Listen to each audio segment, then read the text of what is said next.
Dentro del volante hay una hojita y en esa hojita quiero que por favor hagan uso de este mensaje o de estos versículos que están ahí, pero quiero que vean lo que dice el versículo número 25. Esta mañana estamos concluyendo el capítulo 14, han sido básicamente 6 semanas en ello, pero el capítulo 14 concluye con esto, versículo número 25. Todo esto. Recuerden que el contexto es decir adiós, el contexto es despedida, el contexto es se acaba el ministerio terrenal de Jesús, el contexto está por iniciar la semana de la pasión de Cristo, su sacrificio, su juicio, su abuso físico, eventualmente su crucifixión, muerte y obviamente la resurrección.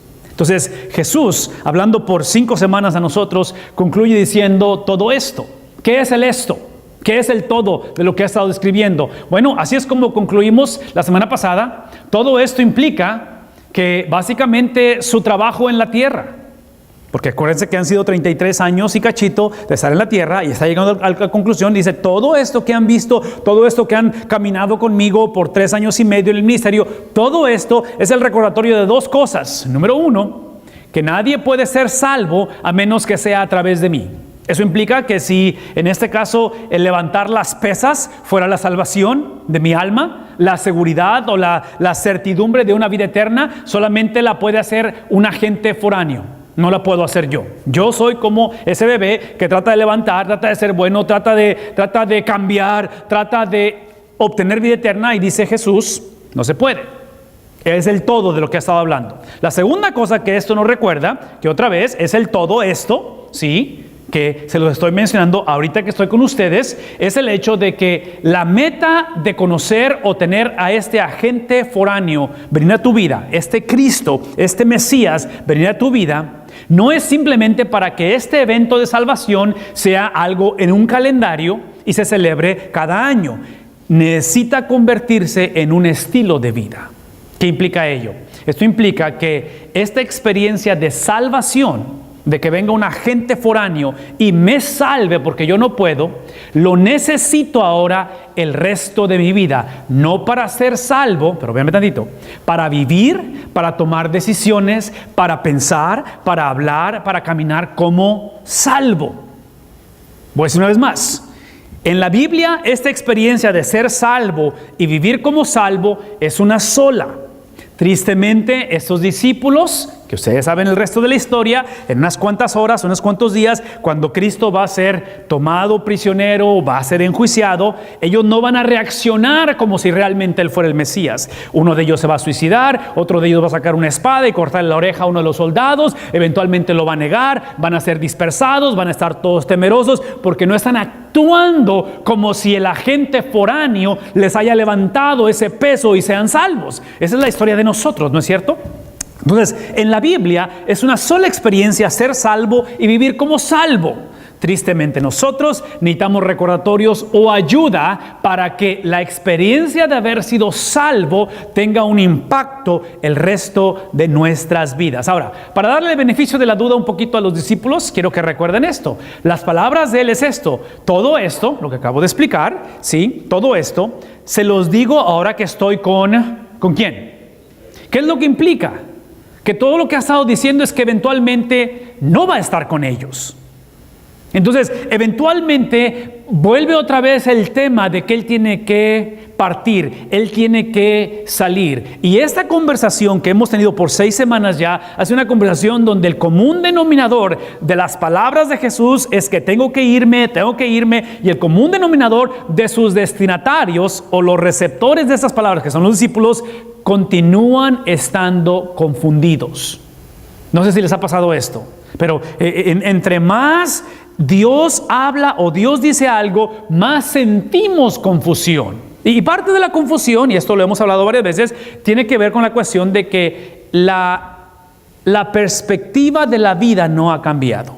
Y esto lo hemos otra vez mencionado, ahorita lo vamos a mencionar una vez más, pero aquí es algo que quiero que piensen. Como Él está implicando que Él va a tener que irse, Sí, Él tiene que recordarles que su llegada tuvo un propósito, que es que fueran salvos, pero esa salvación ahora se convierte en un estilo de vida. Entre paréntesis, cuando digo salvación, estilo de vida, regrésense conmigo a Génesis capítulo 12, que es el encuentro entre Dios y el escoger a Abraham, cuando le dice que a través de él va a crear una familia, implicando, y en este caso sabemos la historia, que la mujer llamada Sara es de edad avanzada y es estéril. Entonces, a través de la esterilidad voy a mostrar que puedo traer a una familia, crear un hijo, una familia, y de esa familia eventualmente crear una nación. ¿Por qué? Porque el hecho de que seas salvo es para que tú seas el vehículo de salvación al mundo. Entonces, ese estilo de vida, dijimos la semana pasada, ese estilo de vida de vivir como salvo es literalmente la impresión, la imagen, la expresión tangible de la persona de Cristo. Dijimos la semana pasada, porque Jesús les dijo en los versículos previos de que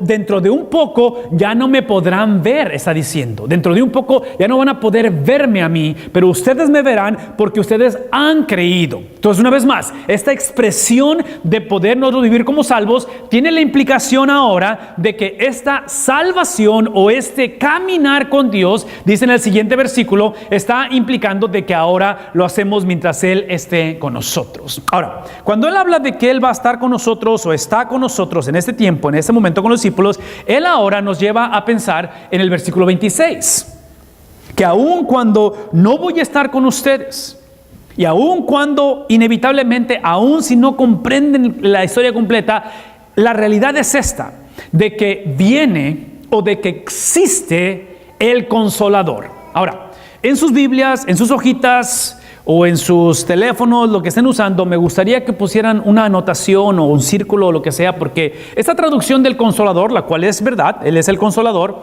muchas veces traemos una perspectiva o una aplicación un poquito diferente. Lo que quiero que mantengan en mente es esto. Cuando Cristo dice, después de que anuncie una vez más, todo esto se los he dicho mientras estoy con ustedes, porque eventualmente me voy a ir, el Consolador es literalmente el mismo agente foráneo que fue necesario para esto. ¿Recuerdan esto? Entonces, vivir como salvo no depende del tiempo que tenemos en oración, del tiempo que pasamos en la iglesia, del tiempo que pasamos leyendo la palabra de Dios. Eso es importante y espero que lo sigamos haciendo. Pero la semana pasada traté de ilustrar esto, porque cuando yo vengo a Estados Unidos y yo vivo en Estados Unidos, venme tantito por favor, ¿sí? El hecho de que yo pueda hablar inglés, esa es la evidencia de que yo vivo en Estados Unidos. Pero como mexicano que vino a Estados Unidos a la edad de 17 años, el hablar español es el resultado de que vengo de México. No sé si eso es confuso o no, pero traté de ilustrar eso la semana pasada. El que yo hable inglés es la evidencia, en otras palabras, es lo que prueba que yo vivo en Estados Unidos, o he vivido en Estados Unidos, porque hablo inglés. Pero el hablar español es el producto de ser de México. ¿Sí ven la diferencia? Entonces, en este caso, cuando pensamos en la salvación, tenemos que entender que vivir como salvo no puede ser la evidencia de que soy salvo. Debe de ser el producto de que soy salvo. ¿Por qué? Porque el inglés para mí, como evidencia, es opcional. El hecho de que viva en Estados Unidos, especialmente en el Valle de Texas, no tengo que hablar inglés. ¿Sí? No tengo que. Pero si no hablo inglés, solamente puedo hablar otro idioma que es el que viene como producto de, que es mi idioma natal, que es algo de lo cual si no hablo inglés, si no me forzo a hablar el inglés, no tengo opción. ¿Qué voy a hablar? Español. ¿Por qué? Porque el español es natural. Entonces, el vivir como salvo no es la evidencia que soy salvo, porque acuérdense que la gente que va a crucificar a Jesús es gente que quería dar evidencia de que estaban bien con Dios. ¿Estaban bien con Dios? No estaban bien con Dios, porque la obediencia no puede ser una evidencia, tiene que ser el producto. En otras palabras, para mí el español no es opcional, simplemente sale naturalito de mí porque es lo que soy. Entonces, en ese contexto, Él nos lleva a pensar en la importancia de este Consolador que obviamente la Biblia describe como el Espíritu Santo, y aquí es donde quiero que circulen o que pongan esa notita que les digo, porque lo quiero que pongan es esto. El Espíritu Santo es el otro Jesús. El otro Jesús. Necesito que se graben eso esta mañana, porque esto es extremadamente importante. El otro Jesús es aquel a quien el Padre, ¿qué va a hacer el Padre? Él lo va a enviar. Es el Padre el que va, así como me envió a mí, ahora va a enviar al otro Jesús, va a enviar a su Espíritu. Y ese Espíritu viene de acuerdo a ¿qué cosa? En mí. Sí, acuérdense de esto. Cada vez que oramos, y cuando decimos oramos esto en el nombre de Jesús, y la última palabra que decimos es amén. Cuando decimos en el nombre de Jesús, estamos implicando que toda la oración que acabamos de hacer se alinea o tiene la estampa o tiene la firma como un aval, un co-signer, ¿sí? Como un aval de que todo lo que oré va de acuerdo al carácter, a la mente, al sentir, a la manera en que habló ¿quién? Jesús. ¿Sí me explico? Entonces, lo importante de la oración para nosotros es que la oración tiene un sello siempre y cuando, una vez más, siempre y cuando esté alineada a la persona de Jesús. De tal manera que Él está diciendo, la persona o el otro Jesús que Él va a enviar está, ¿qué cosa? Alineado con todo lo que ustedes vieron de mí.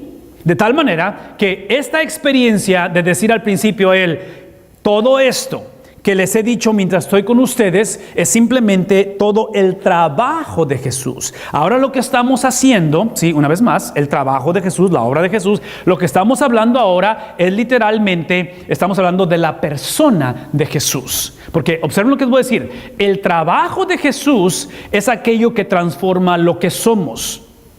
¿Sí? El versículo 25 habla de cómo todo esto mientras estoy con ustedes. La razón que Cristo no vino a este mundo simplemente como un hombre de 33 años. Se apareció y fue a una cruz a morir y resucitó. La razón que Él nació de una virgen y vivió todos esos años en la tierra y finalmente es ejecutado, muerto, resucitado, es porque su vida en la tierra es el trabajo de Él que ahora, véanme tantito, ahora, este es el producto, no la evidencia, el producto de que sí soy salvo por obras, por las obras de Cristo. Entonces, no soy salvo por mis obras, soy salvo por las obras de Cristo, de tal manera que ahora lo que soy está definido no por mi previo matrimonio, no por cómo me crió mi papá, no de qué país vengo o cómo pienso. ¿Qué es lo que define quién soy?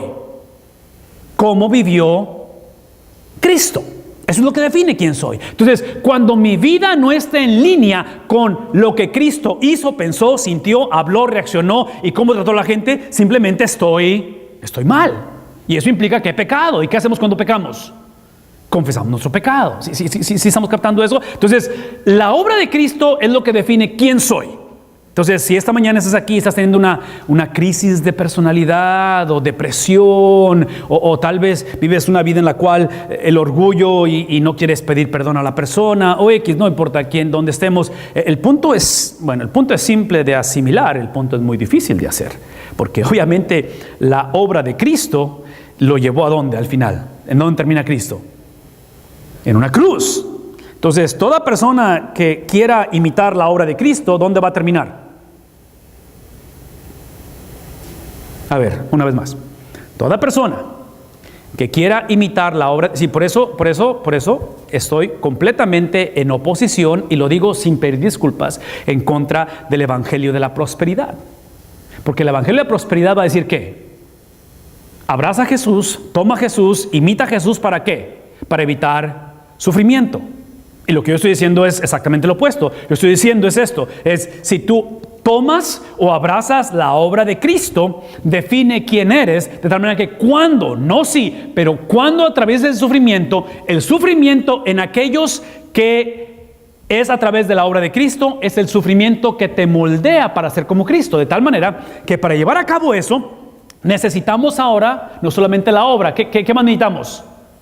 La persona de Cristo, porque la persona de Cristo, que es el Consolador, que es el otro Jesús, que es el cual el Padre va a enviar porque yo lo apruebo, porque va a la par con lo que yo hice, dice, es aquel que les va a ¿qué? ¿Qué va a hacer este otro Jesús? Les va a, implica que no sabemos. ¿Ah? Una vez más, ¿qué implica? Que no. Sí, por eso una vez más se los voy a decir. Una de las cosas más atractivas del matrimonio es casarse con alguien que no sabe o que acepta que no sabe. Porque ¿qué es lo opuesto de ser enseñable? La palabra es teachable en inglés. ¿Qué es lo opuesto a ser enseñable? Arrogante, orgulloso. Consejería matrimonial es simplemente tratar de bajar a la persona de su macho, como luego decimos, ¿no es cierto?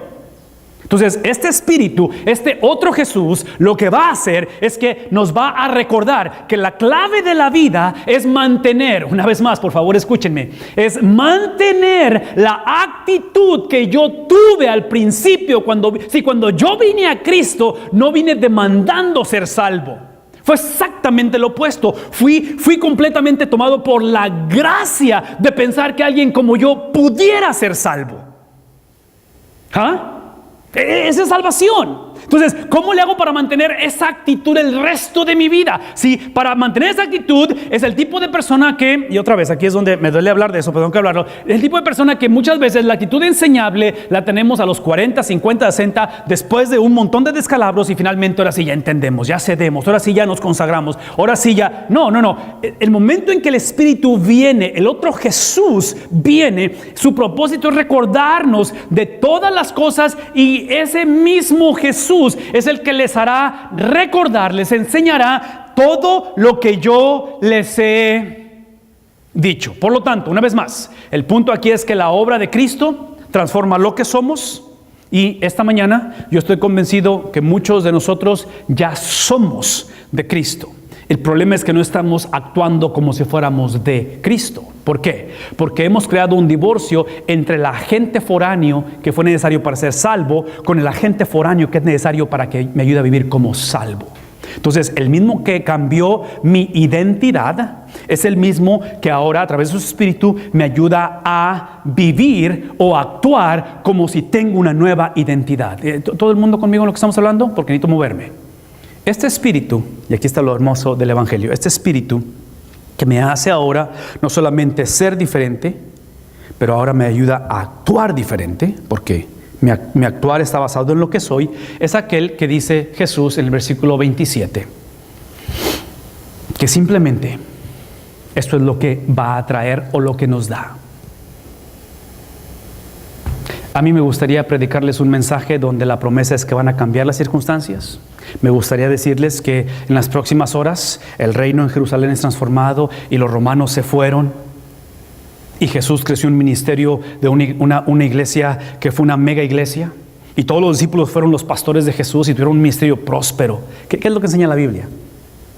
¿Qué le pasó a este Jesús? ¿Dónde termina su historia? ¿Qué le pasa a los discípulos? Es en este momento en que empieza la persecución más severa del cuerpo de Cristo Jesús. Este es el momento en el cual el Evangelio es forzado a ser esparcido a través de las naciones. ¿Por qué? Por la opresión, de tal manera que lo que está implicando Jesús es que no viene un cambio de circunstancias. ¿Qué es lo que viene? Simplemente viene su paz. Es todo lo que promete, su paz. Eso implica que cuando Él da su paz, no es que los discípulos la estaban pidiendo, sí, por favor escuchen, los discípulos, inclusive, esto es Mateo, Marcos, Lucas y Juan, este es Juan, ¿verdad? Y los evangelios terminan con la crucifixión y resurrección. El quinto libro del Nuevo Testamento es el libro de Hechos, y Hechos inicia con lo que estos terminaron. Estos terminan con la resurrección. Este libro, que es Hechos, inicia con la ascensión al cielo de Jesús, ya glorificado, ya resucitado. Y antes de irse, los discípulos dan evidencia que no han entendido el mensaje completo, porque eso es lo que le preguntan en Hechos capítulo 1, versículo 8. Restaurarás, ¿qué dice? Restaurarás el reino. ¿Qué están implicando? No les preocupa tanto la paz. ¿Qué es lo que quieren? Simplemente la ausencia de conflicto. ¿Sí ven la diferencia? Además está pidiendo que están pidiendo los discípulos, que para mí es una petición legítima, que cambien las circunstancias, que el mundo se alinee a mi perspectiva, que si yo crecí de esta manera y ella sabía antes de casarnos cómo es que yo pienso, debe de ser así. Si la situación en el país y mi estatus legal o económico o mi trabajo me obliga a hacer cosas que yo sé que la Biblia pone cuestiona, pero Dios entiende, ¿sí me explico? Dios entiende, por eso no me comprometo, por eso, sí, observen lo que está diciendo, todo lo que Jesús promete y todo lo que les dice, ya que Él ha cambiado quién somos y su agente foráneo, que es su espíritu, cambia lo que hacemos, esa combinación de quién soy y qué hago, produce no un cambio de circunstancias. ¿Qué produce? El reconocer que la paz que Él da ha sido ya proporcionada. Y esta paz dice, yo no se las doy a ustedes de la manera en que ustedes han pensado que debe de ser la paz. Ahora, una vez más, nada más rapidito, quiero que se acuerden de esto. ¿Recuerdan de las dos eras que he estado hablando? La era del mal, la era de justicia, la era de Satanás y la era del nuevo Mesías. Los judíos siempre pensaron que estaban una enfrente de otra y que el Mesías iba a literalmente dividir el tiempo, el concepto de tiempo, donde esta era de pecado, de exilio, de sufrimiento, de muerte y del gobierno forense o foráneo, sí, iba a ser conquistado por la era de justicia, la era de restauración, la era de las promesas de Dios. Pero, ¿qué es lo que hace Jesús? Las empalma, de tal manera que el empalmarlas ahora es entender que la paz que yo estoy dando es diferente. Por lo tanto, observen qué está diciendo Jesús. Aun cuando las cosas no van a cambiar, y otra vez, yo sé que no vinieron para escuchar esto, pero ¿podemos tener una conversación honesta? Las cosas solo van a empeorar. Ya. Me hubiera gustado darles otro tipo de situación, pero tengo el compromiso de decirles lo que la palabra dice, ¿no es cierto? Pedro, Mateo, Andrés, yo sé que ustedes quieren que los romanos se vayan, pero van a ser los romanos que me van a crucificar. Dios los va a usar. ¿Sí me explico? De tal manera que Él dice, el mandato es este, que vuestros corazones, ¿qué cosa? No se angustien y no se acobarden. Sí, por eso es que esta mañana quiero que recuerden esto, que la persona de Cristo, que es el otro Jesús, ahora tiene que ser expresado a través de la presencia. Y yo sé que es como un juego de palabras, porque por eso puse aquí la nueva era, es la era del Espíritu, que no está así, está así, pero por favor escuchen esto, de que ahora el cambio que ha operado en mí, no solamente de mi identidad, pero ahora mi conducta, no solamente lo que soy, pero lo que hago, es reflejado ahora en mi persona, de tal manera que aun cuando la situación empeore, y potencialmente puede empeorar, aun cuando las circunstancias no mejoren y potencialmente no pueden mejorar, si mejoran, qué bueno, y oramos por ello. Si Cristo dice, la promesa es que ahora mi presencia, porque acuérdense de esto, toda la conversación inició desde el versículo 1, es de que Jesús dijo en el versículo 1 del capítulo 14, dice, no se turbe vuestro corazón, creéis en Dios, creed también, y luego va el segundo versículo, ¿recuerdan el segundo versículo? En la casa de mi Padre, muchas. Ok, el punto es el punto es de que ya la confusión estaba. Sí, y este sábado, por ejemplo, estamos celebrando como iglesia, y yo creo que lo traigo aquí, estamos celebrando un culto especial para una de las hermanas que no nos tocó conocer a nosotros realmente, pero es parte de la iglesia. Su nombre es June Bowler, y ella falleció hace algunos días. Y vamos a celebrar su memorial, porque ya ha sido incinerada ella, pero va a ser el memorial de ella. Y irónicamente, en la parte de atrás del volante es que está la celebración de 100 años de vida. Su mamá, de la que murió, su mamá celebra 100 años el sábado. Entonces va a ser un sábado un poquito así medio emocional, porque a las 9:30 de la mañana tendremos un culto donde celebramos y conmemoramos la vida de June, pero a las 5:30 o 5 de la tarde tenemos literalmente una cena de celebración de su mamá de 100 años de vida. Y aquí está el punto, de que cuando pensamos en esta cuestión de la paz, estamos hablando de que la paz es algo que me hace recordar la posición que tengo. Entonces, la paz de Dios es literalmente objetiva, pero la paz de Dios también es subjetiva. ¿Qué implica ello? Que no es solamente entender que ni lo alto ni lo profundo, ni lo presente ni lo porvenir. ¿Recuerdan Romanos? ¿Qué dice Pablo? No separará. ¿Qué dice? Ok, eso lo entendemos, ¿verdad? Y nos gusta ponerlo en tarjetas y nos gusta ponerlo en tazas donde tomamos café para recordar que nada me separará del amor de Dios. Pero ¿cuántos realmente lo creemos, sobre todo cuando estamos viviendo la separación de algo? Cuando tenemos en nuestra mente o nuestra vida la separación de un ser querido. Entonces, el punto es que la paz de Dios no es solamente, la paz de Cristo no es solamente algo es algo tangible, es algo palpable, que lo entiendo, pero es algo que también lo siento. Y es por eso que al sentirlo, tiene que ser su presencia, ser experimentada en nosotros. La palabra de nuestro Dios es bien clara en lo que enseña, y por eso Él concluye diciendo lo siguiente. Eso es lo último que intentamos compartir. Ya me han oído decirles. Y yo me puedo imaginar que para el versículo 28 Él está viendo los rostros y la comunicación del cuerpo, de su rostro, la expresión facial, está diciendo que siguen igual de confusos. No les ha caído el 20 todavía a esos discípulos. Y dice Él, ya me han oído decirles que me voy, pero ¿qué va a pasar? Regreso a ustedes. Sí, ya me han oído decir esto, ya les he hablado de esto una y otra vez. Entonces, si esta mañana o si en este momento Jesús con los discípulos está trayendo este momento de que realmente toda esa paz no solamente sea doctrinal o no solamente sea intelectual, pero sea su presencia, no solamente la persona, pero también su presencia, Él está diciendo, eso tiene que producir amor. En otras palabras, si realmente esto tiene sentido, la respuesta que yo espero de ustedes, ¿qué es? Que me amen. Véame tantito, por favor. Pero lo que quiero que amen de mí, lo que quiero que les dé gusto, no es que me voy a quedar con ustedes. Lo que quiero que les dé gusto no es tanto que voy a mandar al otro Jesús eventualmente a ustedes. ¿Qué es lo que espera Jesús que a los discípulos les dé gusto? Que Jesús va ¿a dónde? ¿A dónde va? Sí, por favor escuchen eso. La perspectiva del hombre tiene que cambiar de tal manera que lo más importante para tu vida y para mi vida no es tanto de que yo conecte con Dios, que yo eventualmente vaya al cielo, lo cual lo vamos a celebrar porque ella está en el cielo. Sí, lo más importante no es que mi vida empiece a florecer porque Cristo vive en mí. Todo es importante, pero ese es el producto de algo. Es el producto de que Cristo regrese al Padre. Porque ya entendí que yo no solamente necesito la persona de Cristo, pero ahora necesito ¿qué cosa?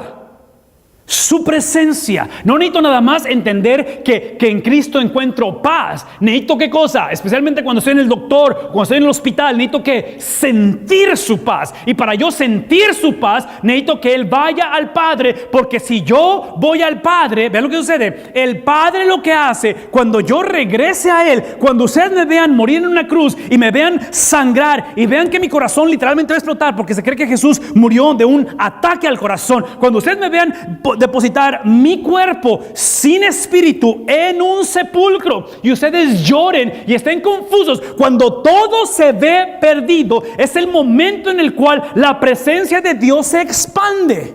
¿Sí ven lo que está sucediendo? Que aparentemente en la agenda de Cristo, entre más crucial sea la situación, entre más caótica aparente ser, es el cuadro perfecto, no para que yo crezca, no para que yo me sienta más seguro en el problema, no para que yo salga victorioso, es para que al final de la historia la presencia de Dios sea expandida, sea extendida. Sí, una de las cosas que a mí me ha gustado mucho hacer cuando he tenido la oportunidad de viajar, y he viajado a varios países, es que siempre tengo la incógnita en mí de qué tipo de avión me va a tocar. Obviamente películas, son buenas las películas. Si van a dar de comer, no van a dar de comer, si va a haber cacahuates, van a vender todo, ¿cómo va a ser el asunto?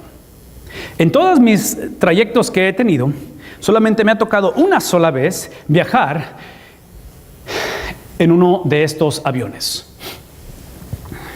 Esos aviones son de 2 pisos y literalmente les cabe alrededor de 600 y cachitas personas. Es lo que le cabe. Son de los viajes más largos que hay. El viaje que hice fue como de unas 14, 15 horas, así, directo, en eso. Entonces, es un monstruo de avión. No tengo la manera de ilustrarles el tamaño de vida. He buscado una foto donde se compare con el tamaño de un carro. Pero esto es literalmente 2 pisos. Así, 2 pisos. Típicamente estos aviones internacionales es solamente un piso, pero ven las ventanitas arriba y abajo. Hace algunos años atrás, mis papás vivían en el este de Texas y tenía un amigo, y digo tenía porque ya perdí relación con él, donde él vivía como a 1 hora de mis papás hacia abajo. Mis papás vivían en el área del este de Texas, él vivía cerca del área de Houston, y él, en su profesión, él es un doctor, pero él trabaja como doctor de la cuestión de los hospitales en la emergencia. Sí, en emergencia, es donde está él. Urgencias se dice, ¿verdad? En español, urgencias. Entonces, él trabajaba, porque es bilingüe, él trabajaba en todo el estado y él tenía su propia avioneta. Entonces él iba y estaba aquí en Brownsville a veces, estaba en el este de Texas, andaba en Amarillo, andaba por todos lados. Y recuerdo una vez que él estaba aquí en Brownsville y yo tenía que ir de emergencia a ver a mis papás. No recuerdo la ocasión, pero yo tenía que ir de emergencia a mis papás. Y recuerdo que platicamos y me dijo, hey, si quieres vente conmigo y yo voy de regreso a casa, que está a 1 hora de mi papá, y te vas conmigo en la avioneta. Para ese tiempo yo ya había viajado bastante en múltiples aviones, todos comerciales, pero por primera vez me toca subirme a su avioneta, que eran nada más de 2 pasajeros, 2 asientos. Cuando yo vi la avioneta y dije, fue aquí en Brownsville. Dije, ok, me subí. Cuando le empezó a dar, me di cuenta que hay mucha diferencia entre este tipo de avión y este tipo de avión. Cuando vas en el aire, si este tipo de avión o de avioneta no traen oxígeno adentro, entonces vas respirando el oxígeno que hay en el ambiente. No solamente eso, pero toda bolsa de aire se siente. Toda bolsa de aire se siente. Entonces es un movimiento increíble. Obviamente estás a muchos pies de altura. Y la promesa que estamos encontrando en la Biblia es esta. Cuando Cristo afirma y dice que en este caso Él se tiene que ir, Él se va a ir y ustedes amarán el hecho de que voy porque voy al Padre, y yo estando con el Padre, dice, yo les he dicho esto ahora antes de que suceda, para que cuando suceda, ¿qué es el punto? Cuando me vaya, ¿qué es lo que quiero que suceda? Es que ustedes crean en ello. ¿Qué implica ello? Que la promesa no es tanto que la fe va a ser incrementada. La promesa es que el objeto de la fe va a ser incrementado. Porque esto es lo que sé acerca de la fe. Poquita fe en un Dios grande o en un objeto grande, puedo hacer grandes cosas. Mucha fe en un objeto pequeño, no me va a ir muy bien. ¿Sí captamos lo que está sucediendo aquí? Entonces, la promesa no es tanto de que incremente la fe. La promesa es de que incremente ¿qué cosa? Entonces, la pregunta esta mañana es esto. ¿Qué tan grande es tu avión? ¿Qué tan grande es tu Dios? ¿Qué tan grande es la presencia? No estoy cuestionando qué tanto crees en Dios. Espero que creas en Dios. Espero que esta mañana tengas la certeza de que Dios escucha tu oración. Pero seamos honestos. La promesa no es que Dios va a escuchar la oración. Y está bien que Dios la escuche. La pregunta es, ¿qué tan grande es el Dios en el cual yo deposito mi confianza? Esa es la pregunta. La pregunta es, ¿qué tan grande es la soberanía de Dios en mi vida? Can we get the lights, please? Es qué tan grande es la presencia y el reino de Dios. Aparentemente este reino solamente se lleva a cabo cuando Cristo y el Padre son traídos una vez más. Es interesante que esta esencia de Cristo con el otro Cristo, y este Cristo que va al Padre para que el Padre mande al otro Cristo, véame tantito, es simplemente la experiencia del mismo Dios actuando en diferentes personas. En otras palabras, no hay una experiencia progresiva de Dios. No es que Dios al principio era más y luego es menos, o es menos y luego más. Es el mismo Dios, que lo interesante del asunto es que Cristo, siendo Dios mismo, Él se humilla. Cristo siendo Dios mismo, Él se humilla ante el Padre. Cristo siendo Dios mismo es aquel que eventualmente se somete para que el otro Cristo, el otro Jesús, venga y haga todo este tipo de trabajo en la vida de su iglesia. Como iglesia esta mañana estamos celebrando algo que es de bastante impacto para nosotros, porque ustedes saben que en el verano, el año pasado, y este año lo vamos a hacer otra vez, y este es nuestro primer domingo para hacerlo, es de que tenemos o pasamos un tiempo en el cual comisionamos a nuestros misioneros. Comisionamos a aquellos que Dios ha llamado a servir a las naciones y a expander no la fe de ellos, pero el objeto de su fe, ¿sí? Y parte de ello es el ser obedientes y hacer lo que tienen que hacer. Entonces voy a invitar a mi hermano David. Yo sé que estás por aquí, David. Pasa por favor aquí al frente. Porque David, Dios mediante, este viernes está saliendo fuera de este país, de nuestro país, y va a servir por 11 semanas en el área de misiones.